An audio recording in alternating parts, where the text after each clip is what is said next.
Hold up, Jay Sean whispered as he held his fingers to his lips. Oh, hell no, I repeated. He got up from the bed with his cell phone glued to his ear and walked into my bathroom. I could hear him saying, I'm sorry, baby girl. I don't like it when you get upset like this. Give me 5 minutes and I'll call you back. I sat up in my king-size sleigh bed and wondered how I got myself into situations like this.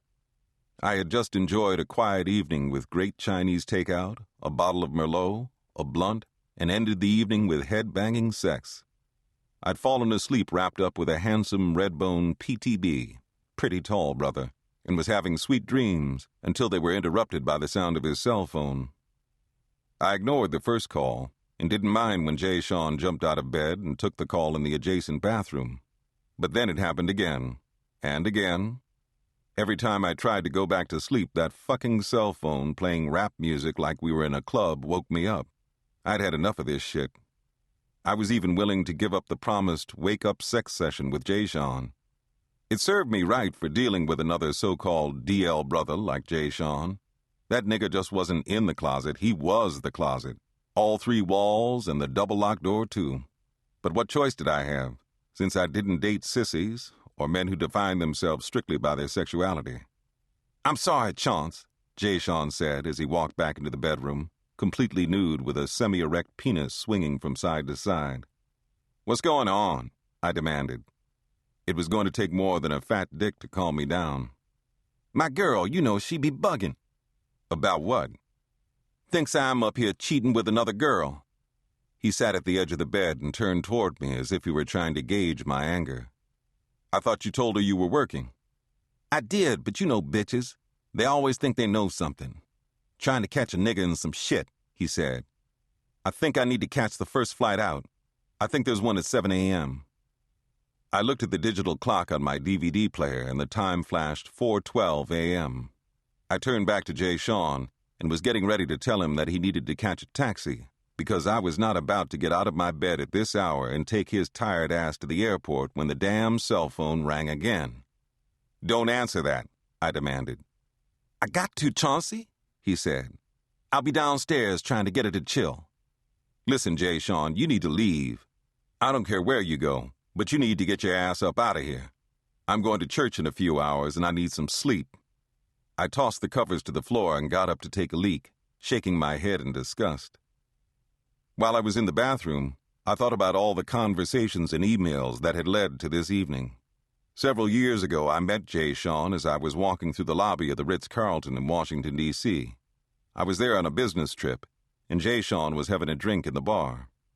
We gave each other the look, and before you could say, brother's gonna work it out, we had exchanged business cards. A couple of days later, I got an email from him with a nude picture attached. From that moment, it was on. I liked Jay Sean Ward because he was handsome, smart, and like me, he wasn't a card-carrying member of the gay community. He was honest, telling me that he was the father of a 6-year-old boy and a 2-year-old girl. Jay Sean told me he was no longer involved with his baby's mama, but had lady friends he dated occasionally. Neither one of us was looking for a relationship, or as I called it, a relationship. We both just wanted some regular hookup sex with another cool brother. Everything was fine for about 2 years. We would get together every 3 months, and the sex was off the chain. Jay Sean knew how to use every part of his 6'5" frame. He was a former college basketball player who still knew how to dunk. About a year before, Jay Sean called me and told me he'd met a special young lady, and he wanted to pursue a relationship with her. He told me we had to end our sessions. Even though it was just sex, I was hurt. But then I thought about it and realized that my sex was so good he'd be back. I was right.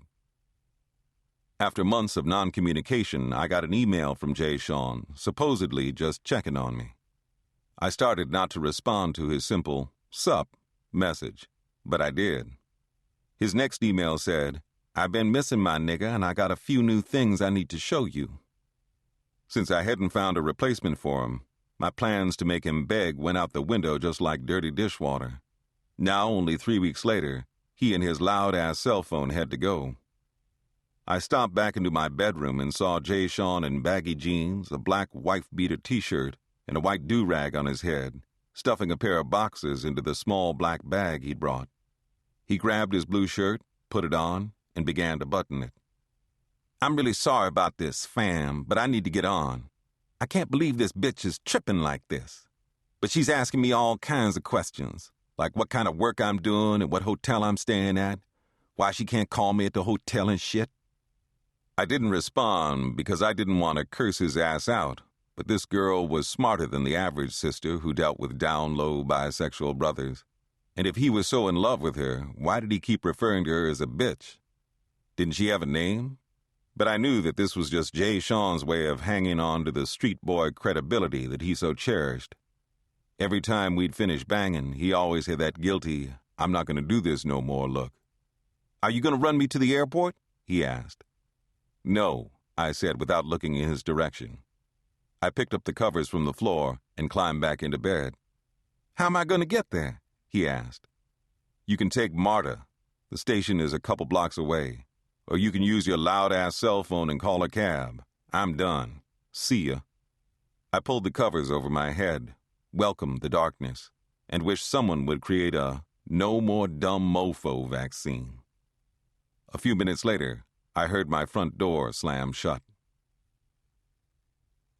If someone asked me who Chauncey Greer was, what would I say? I'd start by telling them that due to a previous painful experience, my personal theme song is "Love Don't Love Nobody, Believe That Shit." I would tell them that I'm a reformed heartbreaker, trying to do the right thing when it comes to dealing with other people. There was a time in my 20s when I broke a lot of hearts and didn't give a damn about how the person felt when I told them to hit the road or when I stopped returning their phone calls. This one dude, Greg, claimed he was so in love with me that he was going to kill himself if I left him. At that time in my life, I was so cold-blooded, I slammed the door in his face and waited for a gunshot. I'm a good-looking brother, not bragging, just a simple fact, and I've had more than my share of equally good-looking brothers and maybe a half-dozen great-looking women. I have my weaknesses like any other man. I guess you could say I'm an LSC, light-skin chaser. I prefer my men and women to be on the yellow side. Not the light, bright, and damn near white yellow, but that real nice golden brown. Good hair and light eyes don't hurt. I'm not prejudiced to anything. I have mad respect for my darker-skinned brothers and sisters, since I'm chocolate myself, but my tastes tend to lighter. I'm not confused about my sexuality. I'm basically bi with a gay leaning. You could say that my sexual tastes are similar to my love for gumbo. You feel what I'm saying?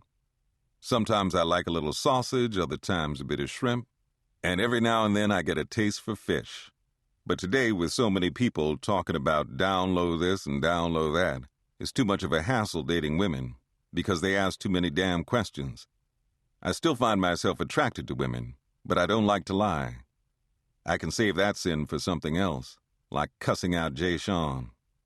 The only thing brothers are interested in is your HIV status, like a brother gonna tell the truth, and how much you're packing, which also adds to my reputation when word got out that my stuff could extend a couple zip codes. Lately, though, I've been thinking about my mortality. If statistics are right about the lifespan of a black man, then I'm approaching the halfway point. Maybe God won't hold my being a whorish asshole the early part of my life against me. Now, when I meet somebody I want to hook up with on a sex tip, I tell them right up front that I only go out, or let's be honest, fuck, with them up to 3 times. When they ask me if I'm kidding, I say when a person tells you who they are, believe them. It's the one thing I got from watching Oprah every now and then. I know me, and I ain't about to change for anyone. Been there, done that, got the heartbreak. For me, love came calling the first time during the summer of 1979. My hometown, Greenwood, Mississippi, was as humid and sweaty as it always was when the extremely good-looking young outsider moved to town. I was strolling near an old, dusty, pink brick building known as Greenwood Junior High after a day of summer school algebra. I hadn't flunked the tough math course, but I'd made a D, and my parents made me attend summer school voluntarily. I looked toward the basketball court where 6 young men ran up and down the court so fast I wish I had the coordination and height to play with them.